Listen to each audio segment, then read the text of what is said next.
Ooh, what's up, nerds and geeks? My name is OMG, WTF, LOL, FTW, BRB. Welcome back to more Total Extreme Wrestling 2013. We are playing as the WWE in the year April 2015, not 13. That looks, actually, that is a 5 up there. Never mind. Looks like a 13. Either way, and we are about to run Extreme Rules, our first pay-per-view of the restart. And I thank you guys for sticking through me for this restart. I know a lot of you may be quite a little irritated because we've already seen a lot of the things we're doing, but I hope you guys are liking the different approach that I am taking on some of the storylines and some of the changes that we also have done as well. So I hope you guys enjoy the pay-per-view. I didn't book it as, you know, in-depth or as storyline-y as Monday Night Raw or SmackDown would be, meaning I didn't really write out many angles, if any. I think I maybe wrote out 2 angles, but most of them are just angles that are already in there, and I'm just kind of going to explain what's happening because it's pretty basic, and the pay-per-view is more focused around the matches that we've been building up, whether, you know, other than the angles. So either way, let's just run the show. Enough jibbing jamming here. Let's do this. Start off on the pre-show, by the way. We are being held in front of 21,000 people in the Milwaukee Joe Louis Arena. I believe that's Milwaukee. If I'm wrong, I'm sorry. I don't know my state initials. I just want to make that clear. I know some of them, but I don't know all of them. So either way, starting off the pre-show, we have a women's action, or Divas action. Solid ring action, not much weighing heat. Victoria defeating Alicia Fox in 8 minutes and 14 seconds with the Widow's Peak. This got a 55C-. And just in case some of you missed it, not minute, whatever word I just said. In case some of you missed it, we did indeed bring Victoria back. I mentioned it. I believe it was on this past Raw I brought her back. I wanted to kind of have a woman that, or a woman's wrestler that can help the ones that the wrestlers that really aren't that well experienced, and I also needed more faces, so it helped out, you know, because she's also well known in a way. Moving on from that, we have a match that gets a 43D, and about that had solid in-ring action, but non-existent crowd heat. Neville defeating Bo Dallas in 10 minutes and 27 seconds with the Red Arrow. Excuse me. And then moving on, we have a 64C, some good action in average heat. Stardust defeating R-Truth in 12 minutes and 44 seconds with the Crossroads. And our main event of the pre-show is a 6-man tag match that gets a 66C+. And the match had some good action, but not much weighing heat. Ryback and the Primetime Players defeating Sheamus and The Miz and Damien Mizdow in 12 minutes and 59 seconds when Ryback defeated The Miz with the meat hook clothesline after, of course, a little bit of distractions from from Mizdow. Sheamus did switch to a new gimmick. We switched him over to a bully gimmick. He was one of the few people I can actually help when I had that full list of people here for gimmicks. So I'm satisfied to see that he did get a 90 on his gimmick, and I think a bully gimmick would quite fit Sheamus quite well, I think. No worker improvements here, but I am satisfied with that grade. So moving on to Extreme Rules, we open up the night with the WWE Intercontinental Championship on the line, and I really wish this match would have done better. Not gonna lie. A 70C+, I don't know why it didn't do that well. Huh. Definitely was expecting this to do a B. Or not a B exact, like a B-, a B, somewhere around the B area. Not a 70C+, and I believe I actually was only 1 point away from a B-. Huh, interesting. And about that featured great action in average heat. Daniel Bryan defeating Bad News Barrett in 14 minutes and 36 seconds with the running knee strike, making defense number 1 of his Intercontinental Championship. No worker improvements to improve on. And it was penalized for length. Title prestige. Barrett has a poor gimmick. I don't think I can help him out, actually. Yeah, it's a shame. I really think this match would have done better. Or thought it would have done better, at least. And then we go to a backstage angle where John Cena is just hyping up his match against Rusev. Just a lot of, you know, patriotism thrown in there, and hate towards Rusev, and how him and Lana like to... Oh, you know what I forgot to add in here? A little bit of spoiler, but not necessarily because I forgot to add it. I didn't do a pre-match catchphrase with Lana and Rusev. Darn, missed opportunity. But, pretty much just Cena, running down on how he refuses to lose this title back to Rusev and hand the title back to the man who uses it to spew hate against America, yada, yada, yada. Typical Cena promo, just to get the match, people more excited for the match later tonight. We then move on to our Extreme Rules match, and about that had some good action, but not much weighing heat. Luke Harper defeating Eric Rowan with the discus clothesline. That gets in 10 minutes and 7 seconds. I don't know why I said that. That got a 64C. The announcing quality did lift the match here, and some of you guys may notice this. I'm not going to talk too much about it. We'll get to it when we get to it. And, yeah. Actually, not a bad match between these two. Eric Rowan has been pretty surprising, which makes me really worried about, the upcoming heel turn that we have for him. Some of you may be thinking, why are you turning him heel? I have plans, Nerds and Geeks, and I can't turn back on him now just because something else happened. And then we go back to one of the few angles that I wrote tonight that gets a 65C, so also not a bad rating. After just beating Eric Rowan, Bray Wyatt, of course, I don't know why I just said that. Bray Wyatt motions towards Luke Harper and for him to pick up Eric Rowan. I imagine Harper kind of like carrying Rowan like in a cross format, kind of like a razor's edge he's about to give him as he carries him off into the back, following Bray up there. Pretty much they're abducting Eric Rowan. It's more like, you don't want to join my family again? Well, I'm going to make you join my family. You don't leave the Wyatt family. Simply as that, kind of showing that the Wyatt family isn't as willing or isn't as, what's the word? Voluntary as you would think. It's more of a cult than anything, which is the way that WWE should kind of hint at it, which they're not really, but I guess they kind of are. I don't know. We then go on to Nikki Bella hyping the upcoming match against Paige and AJ Lee with her Divas title on the line, but before that, the tag team titles are on the line, and wow, this did better than Daniel Bryan and Bad News Barrett. 74 B-, extremely, well, I wouldn't say extremely satisfied. Extremely satisfied would have been like a B, B+, even an A. But a 74 B- for a match that I was expecting to be, maybe a C+, most likely a C. I'm satisfied with that grade.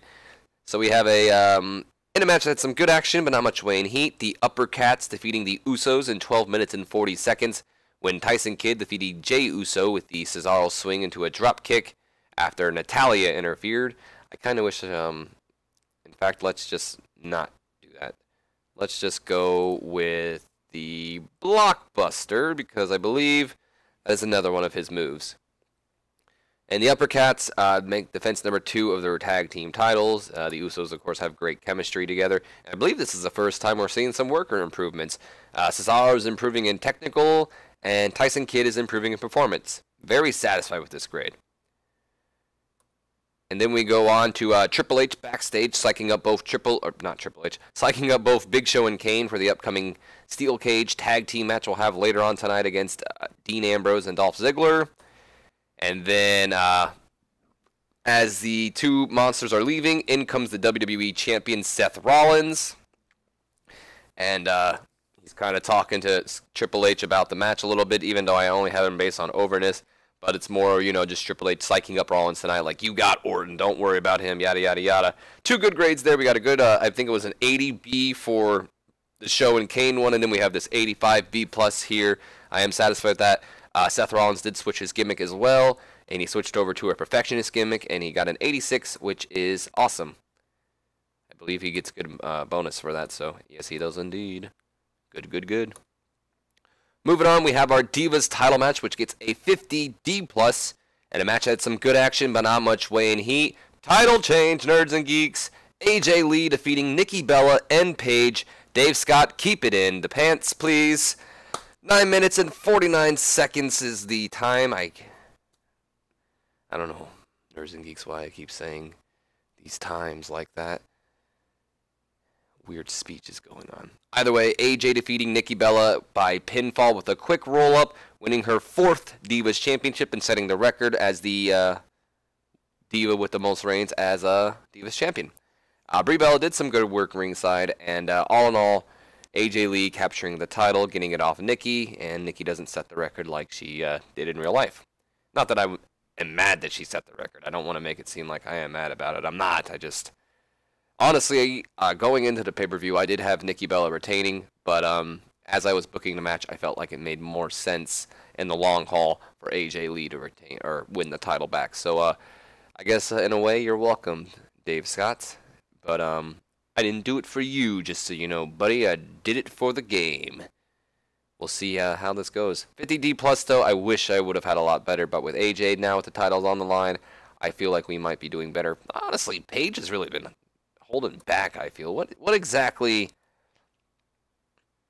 did this happen? It was done to a hot crowd, so everything's been doing good. Nikki just with her poor psychology. AJ with that poor gimmick. I wasn't able to help her out there. Nothing really too bad, I guess.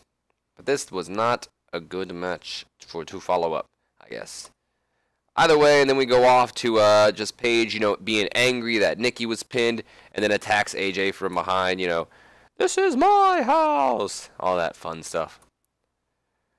Then we go on to a video package hyping up the upcoming bout between the Authority and Ambrose and Ziggler. It gets a 71 B-. We move on to the bout, gets a 64 C.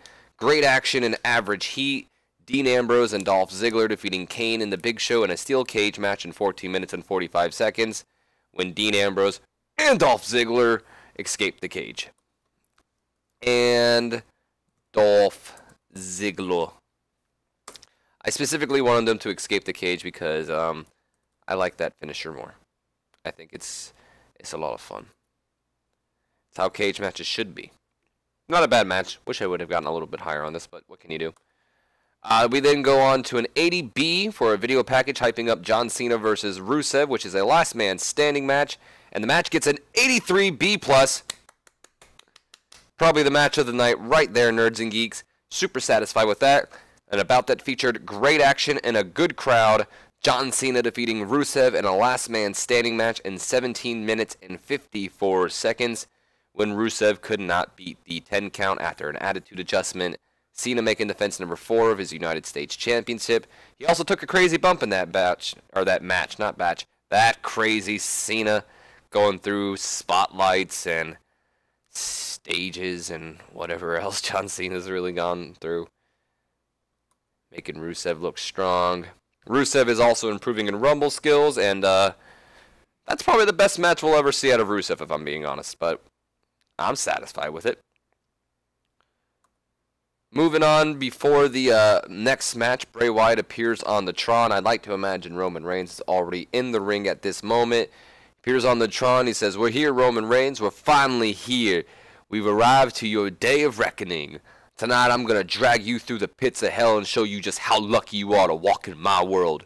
The false prophet must fall in order for the Messiah to take over. Tonight is the first step in your eternal damnation." Just a simple Bray Wyatt promo kind of hyping the upcoming match. And that match gets a... Oh, excuse me. I didn't even move on. 69C+. I definitely wish this would have done a little higher either. Bray Wyatt just making kind of an elaborate entrance. Nothing too special. Just something special, but nothing too special. The match does a 71B-. Satisfied with that. And we get...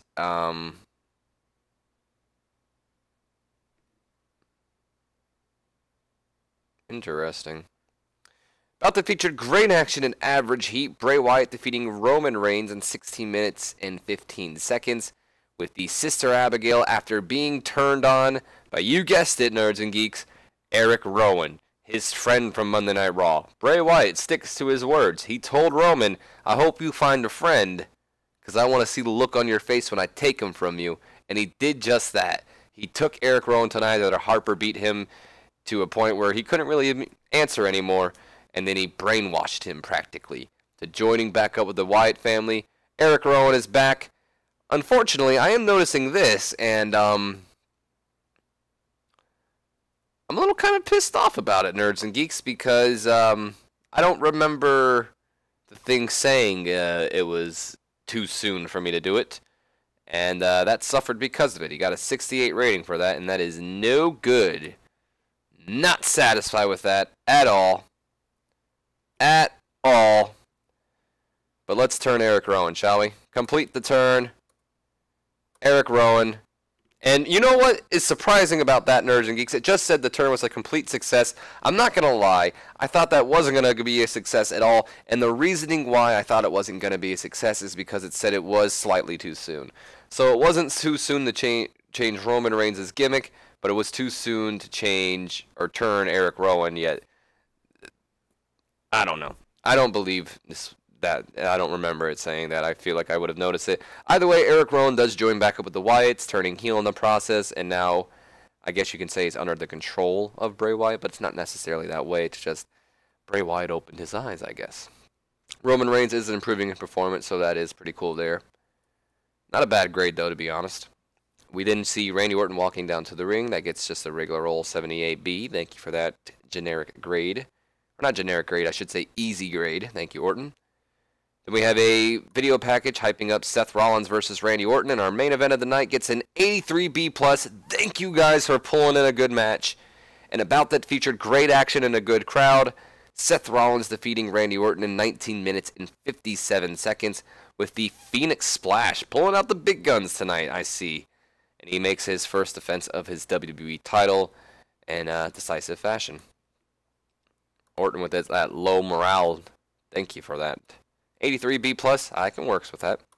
Overall, we got an 80 for the show, increasing our popularity in 20 regions. I almost said species. I don't know why I almost said that. And interesting enough, Cena and Rusev and Rollins and Orton got the same exact match. I am going to make a speech.